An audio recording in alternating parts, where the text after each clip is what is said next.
Ok, salut à toi, j'espère que tu vas bien. Il est actuellement 2h30 du matin, je suis à Doha au Qatar en escale à l'aéroport dans un lounge et je te lance totalement cette vidéo YouTube en impro. Pourquoi? Il y a à peine 24 heures de ça, j'étais à Paris, comme tu peux le voir sur ces photos qui défilent actuellement à l'écran, et j'étais en train de shooter pour un infopreneur au sein de notre agence New Vision Production. Et j'ai décidé dans cette vidéo de t'expliquer tout le process de A à Z qui m'a permis de facturer vraiment une trentaine de photos plus ou moins. Bon là tu vois on en a fait beaucoup plus, tu vas voir que ça va être un peu le sujet d'aujourd'hui, mais facturer une trentaine de photos dans les alentours de 400, 450 euros, 500 euros. Pourquoi ça me semble intéressant de te faire cette vidéo en détail? C'est déjà pour te montrer un petit peu les différentes problématiques auxquelles on a fait face, comment j'ai structuré mon onboarding client de A à Z et surtout comment toi tu peux faire de même pour aller shooter des shoots similaires comme ça avec des entrepreneurs. On va pas se mentir, les infopreneurs, il y a une problématique qui est très particulière et que nous, on est en train de développer et on est surtout en train de structurer une offre autour de ça au sein de l'agence. C'est vraiment le personal branding. L'idée pour ces infopreneurs, c'est d'avoir vraiment une brand qui colle avec plein d'éléments et rentrer vraiment dans le détail de cette brand. Ce que j'entends par le détail de cette brand, c'est ça va être plein de petits détails. Ça va être bien sûr l'outfit de la personne, ça c'est évident. Ça va être les petits accessoires qu'il va porter. Tu vois la petite pochette qu'on a juste ici par exemple, les petites photos à l'iPhone qu'on va avoir juste là. Ce genre d'éléments qui vont être en fait hyper importants aujourd'hui dans le personal branding de la personne tout simplement. Et derrière, ça va être aussi l'environnement. Par exemple là, il est en train de boire un café. On voit qu'on a un environnement qui est quand même relativement minimaliste. On a voilà, juste la petite tasse de café, c'est un espresso, c'est pas un café allongé. Tu vas voir le Mac qui est posé juste là. Ici, on allait dans un bar d'un palace, donc il y a quand même ce style un petit peu all money avec des couleurs qui sont toujours les mêmes. On voit qu'on est sur quelque chose avec un petit peu du grain qui penche un petit peu dans les verts, dans des teintes chaudes et vertes un petit peu dans ce style-là. Donc voilà, c'était typiquement déjà un peu les exigences du client. Et la première étape de l'onboarding, quand on a commencé à travailler ensemble avec Hugo, ça a été vraiment de définir déjà un mood board. Donc on a réalisé un mood board de A à Z en fait, adapté à ses besoins, que je vais venir te ressortir directement pour que tu puisses voir que ça ressemble relativement aux photos quand même qu'on a réussi à mettre en avant. Donc ça c'est hyper important de faire un mood board avec tes clients, et si aujourd'hui c'est quelque chose que tu fais pas, tu devrais vraiment te pencher là-dessus parce que ça permet en fait de définir une ambiance claire avec ton client. Ça permet d'être raccord, c'est-à-dire que lui il va peut-être avoir des idées en tête. Euh, alors je vais aller le chercher parce que c'est directement sur WhatsApp. Avec lui, ça va peut-être être différentes idées en tête, etc. Mais l'idée, c'est que vous puissiez concrétiser ça de la manière la plus simple possible. Et donc, comment on concrétise ça? À travers un mood board. Voilà un petit peu les inspirations qu'on allait chercher. Il y a du Andrew Tate, il y a du cigare, il y a de la petite Porsche, il y a du Iman Gadzhi, il y a des petites montres de la salle de sport, des petites côtes. Et on voit qu'on retrouve toujours plus ou moins le même délire visuel, c'est-à-dire des photos avec des couleurs assez ternes et un petit peu de grain qui va revenir. Et ça s'approche quand même pas mal de typiquement cette photo-là, ce qu'on a pu réaliser. Donc déjà, ça a été la première étape de l'onboarding. On a fait un call avec le client, avec Hugo. On a défini ses exigences. Il m'a expliqué l'objectif de pourquoi il voulait faire des photos pour sa personal brand. Je lui ai envoyé dans la journée le devis avec le mood board. Tout a été rempli au clair. Il y avait différents comparatifs au niveau des offres avec la quantité des livrables qu'on a mis à l'intérieur. Et après, on a directement commencé à travailler ensemble sur une roadmap des différents lieux qu'on allait faire pendant le shooting pour pouvoir voir où est-ce qu'on va se déplacer. Parce que du coup, on a shooté plus ou moins, je dirais, dans les 3 heures, quelque chose comme ça. On avait beaucoup de lieux qu'on voulait aller visiter. Et au final, on a quand même pu aller dans peut-être 4-5 lieux différents, faciles, en très peu de temps et bien rentabiliser les photos. Comme tu peux le voir juste ici, là, tu vois, on a fait des photos un petit peu street. On en a fait dans un café, juste là. Après, on allait typiquement dans un palace pour en refaire juste ici, au niveau d'un bar. Après, on en a fait un petit peu en intérieur, pareil, dans le palace, comme ça, un petit peu dans ce style-là. Après, on est allé en extérieur, profiter de la golden hour avec la lumière. Donc ça, pareil, assez intéressant. Après, on a fait des photos de nuit dans le Uber, dans le van. Donc ça, pareil, c'était très très cool. Devant la tour Eiffel, un petit peu dans ce délire là, tu vois. Ça, c'était assez intéressant aussi. Et après, on en a fait typiquement devant des palaces de nouveau, mais à des endroits différents, adossés à des petits murs, ce genre de choses là. Donc voilà, tu vois qu'on a quand même vachement varié les lieux. Donc ça a été assez intéressant. On a fait un petit peu des photos de contexte aussi, parce que l'objectif pour lui, c'était vraiment de créer un feed. C'était chose typiquement qui n'était pas prévue de base, il voulait juste des photos de lui, mais tu vois, je lui ai fourni en plus, sans frais dans le package, des petites photos comme ça qui vont permettre d'habiller un petit peu son feed. La tasse de café, des petits détails à l'intérieur du bar, tu vois, ce genre de choses là. De base, Hugo nous avait commandé du coup 30 clichés et au final on en a délivré pratiquement, comme tu vois, 49 ici, une cinquantaine. Pourquoi? Parce que les premières collaborations et même les collaborations en général long terme avec tes clients, comme c'est le cas par exemple avec Hugo, passent avant tout par le fait de fidéliser. Et pour que tu fidélises, il n'y a pas de secret, il faut que tu donnes, apporte de la valeur, à fond. Tu vois, le call qu'on fait avant le tournage, le call qu'on fait après le tournage. Là actuellement, je vais à Bali, je prends mes marques, mais on a un appel de preview, on va commencer à vraiment structurer sa personal brand et voir comment on peut aller plus loin ensemble.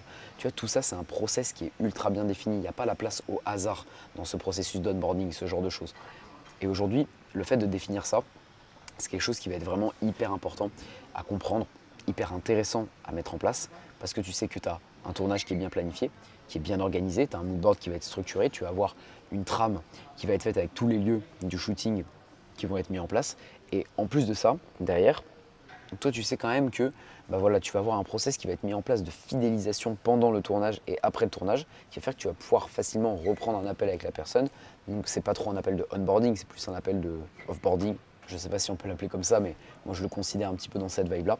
Et l'idée, c'est que ça va vraiment te permettre d'avoir une discussion avec le client et voir comment on peut aller l'aider plus loin. Parce que très souvent, si c'est du particulier, il n'y aura pas trop de portes pour aller chercher ça. Mais si c'est du professionnel, de l'entrepreneur, de l'entreprise, là, il y a carrément des choses à faire en général. Donc voilà un petit peu comment on a structuré le tout. Et en vrai, ça a été hyper intéressant. Les photos sont envoyées sur... Alors moi, je préfère passer par un drive, mais tu peux totalement les envoyer sur une galerie.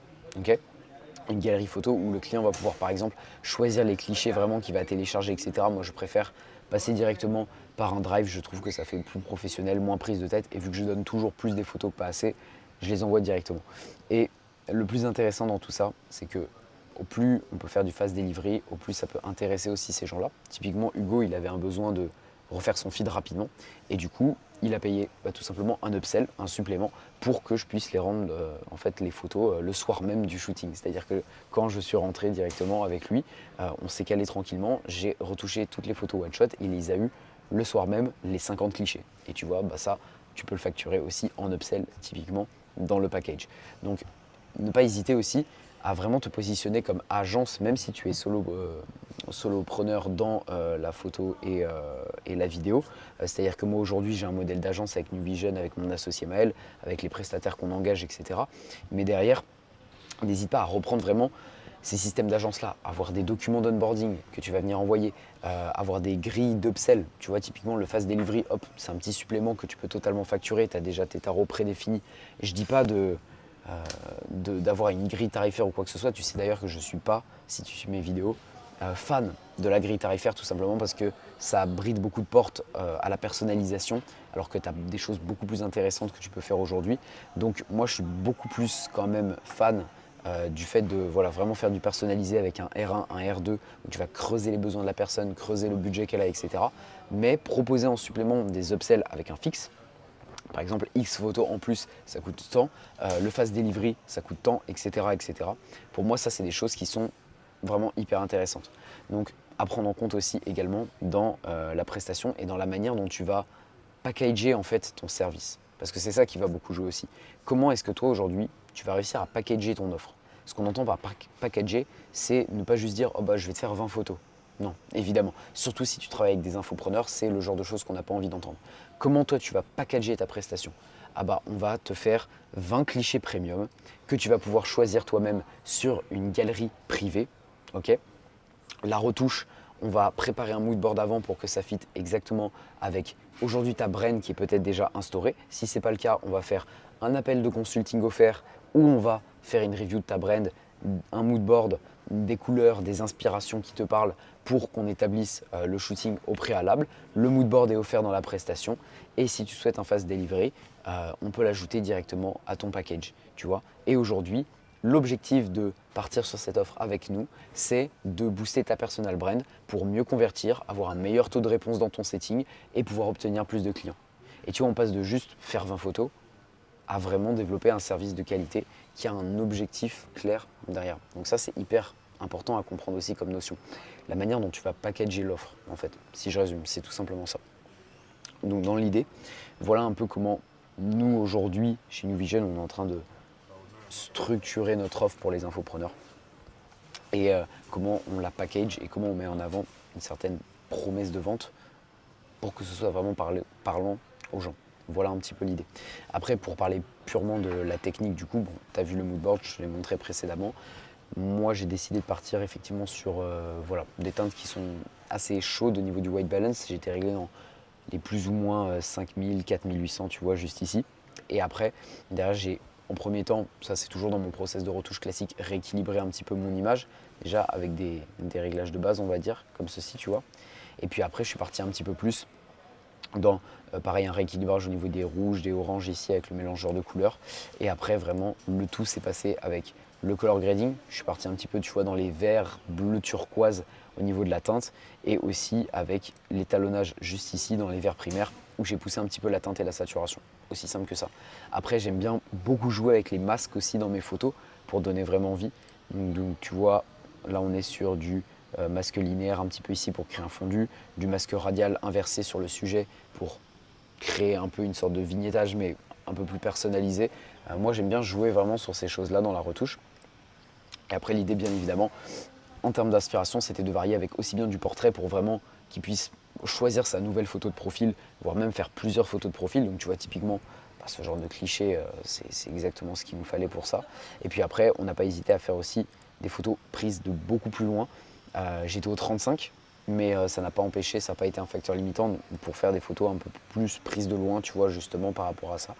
Donc voilà, et puis après pour le coup vraiment des gros close shots sur l'iPad, le café comme on disait, ce genre de choses, des petits éléments. Là tu vois, tu as l'iPhone qui est juste ici, avec un beau bokeh d'arrière-plan et tout, pour pouvoir justement, comme je t'expliquais, habiller le feed en plus des photos qu'on a pu faire. Après en termes de matos, j'ai mis un mist plus un ND. Comme ça, j'étais assez bien en termes de halo. Moi, j'aime beaucoup mettre du halo, des flares, ce genre d'effet de lumière un petit peu sur les photos, limite les booster avec des masques, avec des pinceaux un petit peu en post-production. Et puis après, voilà, on est globalement sur toujours les mêmes teintes, avec un petit grain que j'ai ajouté. Alors attention à pas trop pousser le grain, sinon ça peut être hyper agressif. Mais là, typiquement, tu vois, photo un peu. Alors, c'était pas pris au flash, mais il y a un peu un look comme si c'était pris au flash, avec un petit peu de grain. C'est sympa, mais il faut faire attention à intelligemment doser ce grain et pas en apporter trop. Et j'ai pas hésité, typiquement, sur certaines photos, comme celle-ci où il y avait beaucoup de bruit, à rajouter de la réduction de bruit. J'ai shooté au A7R3, mais ça n'empêche que la montée en ISO, au bout d'un moment, ça a ses limites. Donc, voilà, très important de aussi corriger un petit peu cet aspect-là. Et voilà. Et donc du coup, on a quand même pas mal sur des livrets, comme je te le disais. De base, on avait 30 clichés qui étaient prévus. Au final, on est parti sur 49. Tout simplement parce que moi, j'avais le temps déjà. Une fois que tu es dans le process, en général, ça te prend pas beaucoup plus de temps à retoucher ni à trier. Et pour ton client, par contre, ça fait une plus-value de fou. Alors, je te dis pas d'en offrir 20 comme là j'ai fait, mais tu peux en offrir par exemple 5 de plus dans ton package et bien préciser que c'est offert, c'est cadeau de la maison. Ça fait toujours plaisir et ça participe toujours plus à la fidélisation. Maintenant, point qui est important, la fidélisation, c'est pas juste sur les livrables, c'est vraiment sur le relationnel que tu vas avoir avec ton client. Tu vois, avec Hugo, on s'est vraiment bien marré. On a fait une nuit blanche après pour taffer, comme je suis en train de vous le faire là actuellement pour vous enregistrer ce contenu, où j'ai retouché les photos avec lui, on a pu les trier. Il était hyper content du résultat. On a vu qu'est-ce qu'on pouvait mettre en place comme collaboration pour chacun s'entraider, on va dire, via la zone de génie et les compétences qu'on a. Et puis même au-delà de ça, on a beaucoup parlé pendant toute la journée de sujets qui sont en commun, on va pas se mentir, parce que si tu cibles bien tes clients, en général, c'est des personnes, tu vas voir, qui te ressemblent et qui aspirent à ce que tu mets toi en avant dans ton propre personal branding. Et donc tu vois, on s'était jamais vu en vrai, c'était la première fois, mais le courant est super bien passé, aussi parce qu'on fait vraiment ce travail de ciblage dans la personal brand. Donc tout ça pour dire que moi voilà, c'est un petit peu la manière dont j'aime bien procéder chez New Vision quand on travaille sur un shooting photo avec des infopreneurs. J'espère que tu auras pu quand même tirer relativement des clés par rapport à tout ça, parce que c'est vrai que aujourd'hui c'est un marché qui est très bon à prendre. Si tu es peut-être sur Paris ou dans d'autres villes en France ou même à l'étranger, pourquoi pas, tu auras sûrement affaire à peut-être ce genre de personnes ou alors à des entreprises, et c'est typiquement le genre de process que toi aujourd'hui tu peux mettre totalement en place. Si maintenant toi ton problème c'est l'acquisition, parce que peut-être qu'aujourd'hui tu n'as pas les clients pour pouvoir te permettre de faire ce genre de choses-là, sache que c'est totalement OK et que c'est juste une méthode qui doit s'apprendre. C'est comme tout, ça s'apprend, il n'y a pas de secret.